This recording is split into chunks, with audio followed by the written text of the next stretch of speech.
Na aula de hoje nós vamos falar sobre o sistema circulatório. Existem três coisas que são importantes da gente poder relembrar ou tentar entender dentro do sistema circulatório. Primeiro, o que é o coração, e aí a gente vai entender mais ou menos como ele funciona. Na sequência, o que são os vasos sanguíneos, a gente vai ver que eles se dividem em três categorias também. E o sistema linfático, para que ele serve, de onde ele vem e para onde ele vai. Quando a gente fala então do sistema circulatório, a gente vai falar sobre uma série de conceitos que envolvem esse sistema. Então, primeiro, ele é um sistema fechado. O nosso sangue circula por vias que não escapam dali. Então, por isso que quando a gente corta um dedo, uma mão, um pedaço, alguma coisa, o sangue ele escapa, né? Porque é um sistema fechado, ele não foi projetado para sair dali. Segundo, ele é constituído por tubos, então se você imaginar a sua casa, o seu apartamento, existem tubulações por onde circula a água, onde circula o esgoto, né? Funciona da mesma forma, então existem tubos ali que levam esse sangue para algum lugar que tem uma função específica, né? Dentro desses tubos circulam o sangue e a linfa e também o coração é o principal protagonista dessa situação, então é ele que vai dirigir tudo, que vai impulsionar para que esse sangue circule, né? A função básica do nosso sistema circulatório é levar os nutrientes lá da sua alimentação, então você se alimentou, você bebeu sua água, aqueles nutrientes caem na corrente sanguínea e vão até as células que precisam dele, né? Na sequência a gente vai perceber também que o sistema circulatório ele recolhe algumas coisas. Lembra quando eu falei agora do sistema de encanamento que tem o esgoto? Mesma coisa. Todos aqueles resíduos que as nossas células produzem, elas produzem um resultado, né, um dejeto, cai na corrente sanguínea e vai ser despejado de outra forma. Tá? E além disso, né, nós temos células especializadas que policiam essa nossa rodovia, né? Então, são as células de defesa e as células que aproveitam, né, e levam a oxigenação para onde precisa, que são as hemácias.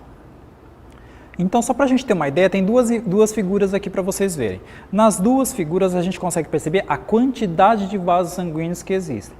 Isso aqui é artificial? Não, isso aqui é um processo de decomposição forense que se faz exatamente para deixar apenas os vasos sanguíneos. Então se perde a pele, se perde os músculos e você consegue perceber a quantidade de vasos que nós temos no corpo, né? Existem algumas estimativas que chegam a quilômetros de comprimento.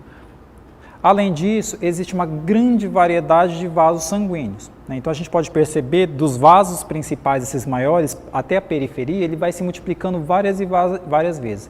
É chamado de dicotomização, quando você pega um vaso que se divide em dois, esses dois se dividem em quatro e assim sucessivamente. Então a gente tem uma grande quantidade. Aqui a gente está vendo só as veias, tá? Não tem artérias nem capilares aqui.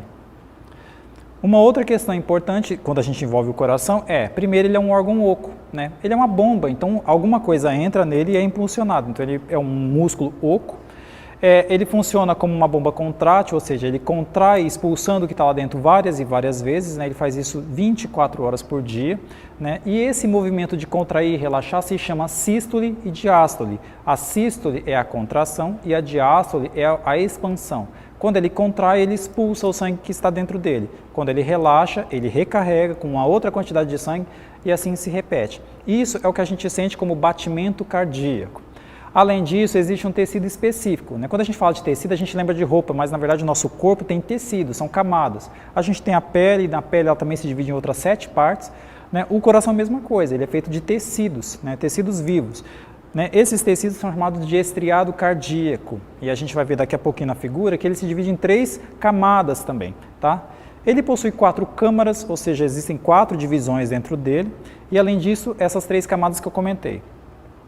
Aqui nós temos o coração como um todo, então a gente vê os vasos sanguíneos principais ali na parte de cima, a gente vai ver os nomes deles daqui a pouquinho, e as subdivisões dele, né? O que significa isso? Quais são as faces? Quando a gente fala de anatomia, a gente está sempre lembrando de localização.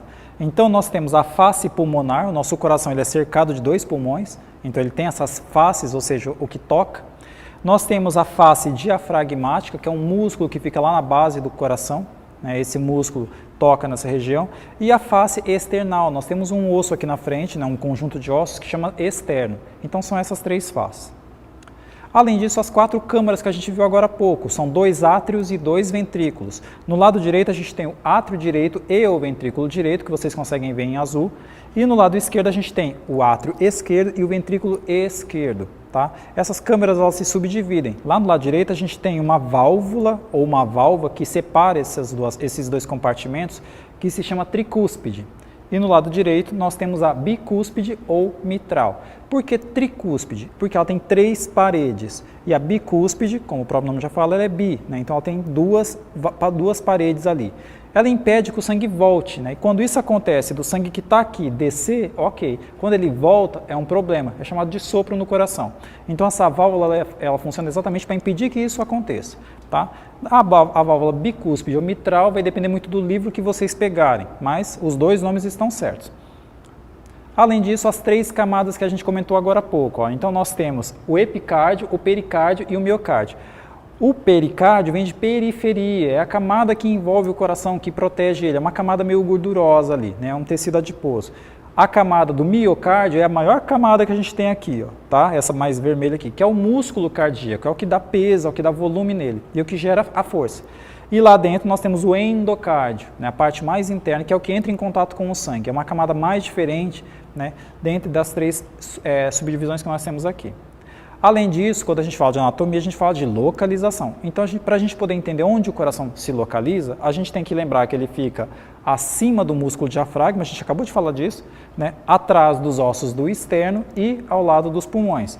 E isso a gente consegue ver no desenho, ó. Ali onde é a localização dele. Ele tende a ficar mais para a esquerda, mas ele começa na região central. Por isso que a gente sempre sente o batimento no lado esquerdo do peito. Tá? Então essa é a localização dele. E aqui na outra figura a gente consegue ver ele entre os 2 pulmões. Lembra da face pulmonar e da face diafragmática? Ali onde ela está. Vasos da base. Os vasos da base são aqueles vasos que a gente viu anteriormente, né? Dá até para voltar um pouquinho. Esses vasos aqui, ó, que a gente está vendo, que são os vasos que chegam ao coração, são os vasos maiores do nosso corpo. Tá? Então, quando a gente fala de vasos da base, a gente fala dos vasos que estão chegando ou saindo dali. Então, lá no átrio direito, né, que vem com o sangue rico em gás carbônico, a gente vai ter as veias cava superior e a veia cava inferior. A veia cava superior, ela traz todo o sangue rico em gás carbônico da cabeça e dos 2 membros superiores. A veia cava inferior traz o sangue das 2 pernas e do tronco, todas para a região do átrio direito, para depois começar todo o ciclo. Lá no ventrículo direito vai sair o tronco pulmonar, que são vasos sanguíneos que vão lá para o pulmão para oxigenar aquele sangue rico em gás carbônico. Depois de vir do pulmão, esses vasos vão ser recebidos pelo átrio esquerdo, através das veias pulmonares. Então esse sangue já oxigenado chega ali. E aí, por fim, no ventrículo esquerdo, sai um outro vaso sanguíneo que vai levar o sangue para o restante do corpo, que é chamado de aorta, né? Então, esse é um dos mais famosos dos nossos vasos sanguíneos. Aqui a gente tem eles, ó. A aorta, que eu acabei de comentar, as veias cavas superior e inferior, ali depois as pulmonares, né, o tronco pulmonar, e as veias pulmonares que voltam ali. Então, são os 4 principais vasos que são chamados de vasos da base, tá? Maiores que eles não tem nenhum. Depois, o que a gente tem? Se a gente pensar do coração, como ele vai se dividindo, ó, a gente tem o tronco da aorta aqui, né, ou o arco da aorta. A gente vai ter o sangue que vai para os membros superiores e que vem para o pescoço. Tá? Então a gente vai ter, ó, subclávia direita e subclávia esquerda. Subclávia por quê? Vem de clavícula. Tá? Além disso, os vasos carótidos, que vêm para a base do pescoço, né, junto com a jugular ali. Então são os vasos que vão levar o sangue para a cabeça. E o restante vai para o corpo inteiro. Tá? E aí nós temos 2 tipos de circulação, a circulação sistêmica e a circulação pulmonar. A circulação pulmonar é uma circulação pequenininha, que sai lá do ventrículo direito, vem para o pulmão, rico em gás carbônico, oxigena e volta lá para o lado esquerdo, através do átrio esquerdo. E já a grande circulação, ou circulação sistêmica, é aquela no qual sai pela aorta, lá do ventrículo esquerdo, vai para o corpo, né, espalha pelo corpo inteiro, leva o oxigênio para todo mundo, depois volta pelas veias cava. Então, essas são as 2 grandes circulações que nós temos. Como que funciona, então, tudo isso na função de batimento cardíaco? O nosso coração tem o que a gente chama de automatismo cardíaco, ele bate por conta própria. A gente consegue influenciar, mas a gente não consegue parar o coração, né? Então, o automatismo cardíaco é uma forma automática, o teu coração recebe uma informação do sistema nervoso de como ele deve bater, né? Mas, às vezes, eu consigo acelerar o coração. Sim, se você correr, você acelera, porque ele percebe que precisa aumentar o oxigênio para o corpo, porque você está usando. Durante um filme meu coração também dispara. O seu cérebro entende que é uma situação de perigo e aí ele prepara você para fugir ou para enfrentar aquilo, né? O luta ou fuga ali. O Quem faz toda essa organização é o 10º par de nervos cranianos, que na aula de sistema nervoso a gente já viu. Então, através do nervo vago, né? Então, esse nervo ele vai estimular o batimento cardíaco através do nó do sino atrial, né? Aqui nessa ilustração a gente consegue ver, ó. Então a gente tem lá o nó do sino atrial por quê? Ele fica na base do átrio direito e dispara uma carga elétrica que vai contrair o coração inteiro, né? Em uma sequência correta, porque o coração tem toda uma cascata de eventos para poder fazer essa contração. E aí, só lembrando dos nervos cranianos, os nervos cranianos são esses nervos que a gente está vendo na animação aqui, ó, né? E um deles é responsável pelo batimento cardíaco, que é o 10º par de nervos cranianos, que a gente consegue ver aqui, ó, tá? Então, o 10º par de nervos cranianos, ó, o nervo vago, né? Ele é o responsável por fazer esse controle ou essa comunicação entre a cabeça e o coração, tá? Vasos sanguíneos, né? Como eu tinha dito lá no comecinho desse vídeo, a gente tem os vasos sanguíneos, artérias, veias e capilares. Eles são totalmente diferentes entre si. As veias, elas são em maior número no nosso corpo. A gente viu até uma ilustração lá no comecinho da aula, a primeira figura que a gente viu. Eles são em maior quantidade, são na verdade o dobro do que a gente tem de artérias. São mais superficiais, essas veias que a gente vê nos braços, né, no antebraço, são veias, tá? As artérias, elas são em menor número em relação às veias, são elásticas. Por que elas têm que ser elásticas? Toda vez que o coração bate, impulsiona, ele manda uma pressão muito grande. Essa veia, essa artéria, ela tem que se dilatar e voltar. Então, ela tem que ser bem elástica para aguentar essa pressão várias e várias vezes. Além disso, elas estão mais nas partes internas do corpo, ou seja, na parte profunda dos braços, das pernas, dos intestinos. Por que isso? Ela leva o sangue rico em oxigênio e o calor do centro do corpo para a periferia, né? Então, por conta disso, ela precisa ter essa distribuição e levar esse calor por dentro, né? De dentro para fora, para aquecer. E os capilares, eles são extremamente fininhos, ó. A gente tem uma camada de uma única célula. Aqui a gente tem várias camadas, 5, 6, 7 camadas. Aqui a gente tem apenas uma camada. Para que isso? Para que o oxigênio que está dentro dos vasos sanguíneos consiga sair e ir para as células que ele precisam ir, tá? Nas veias a gente ainda tem uma outra situação. Lá nas pernas, né, quando você está se movimentando, a gravidade puxa o sangue para baixo. Para impedir que esse sangue se acumule lá e gere inchaço, existem as válvulas ou válvulas que impedem que o sangue fique retido lá. Ah, mas meu pé incha. Ele tenta, mas ele não faz por completo, tá? Então, ó, ele vai, quando o batimento cardíaco diminui, ele fecha. Aí, novamente no próximo batimento, então ele vai subindo de passo em passo. O que acontece quando essas válvulas não funcionam? Vêm as varizes, né? Então as varizes acontecem a partir disso aí. E os capilares é a porção terminal, é a porção que comunica entre as artérias com as veias, tá? Então o sangue rico em oxigênio vem, fica nas células e o sangue rico em gás carbônico retorna, tá? Quando isso não funciona ou quando o excesso de líquido que enche os seus pés acontece? Quando o sistema linfático entra em ação. Porque muitas vezes o excesso de líquido do teu corpo não consegue devolver. Então quem faz isso é o sistema linfático. Ele é um sistema auxiliar, então ele vai ter uma grande quantidade de vasos extremamente embaixo da pele, bem fininhos, tanto que vocês já devem ter ouvido falar em drenagem linfática, que é para reduzir o inchaço. Ela estimula a circulação desse sistema, né, retirando o excesso de líquido do corpo, tá? Que não é gordura, é líquido. E nós temos uma diferença entre sangue e linfa. Primeiro, né, no caso aqui, a gente tem o quê? A linfa, o sistema linfático, ele não tem um órgão bombeador, o coração não funciona para ela. Então, todo o restante do corpo é que funciona. Toda a contração muscular, todo o movimento que você faz estimula o sistema circulatório linfático. E aí, com isso, ele consegue se mover.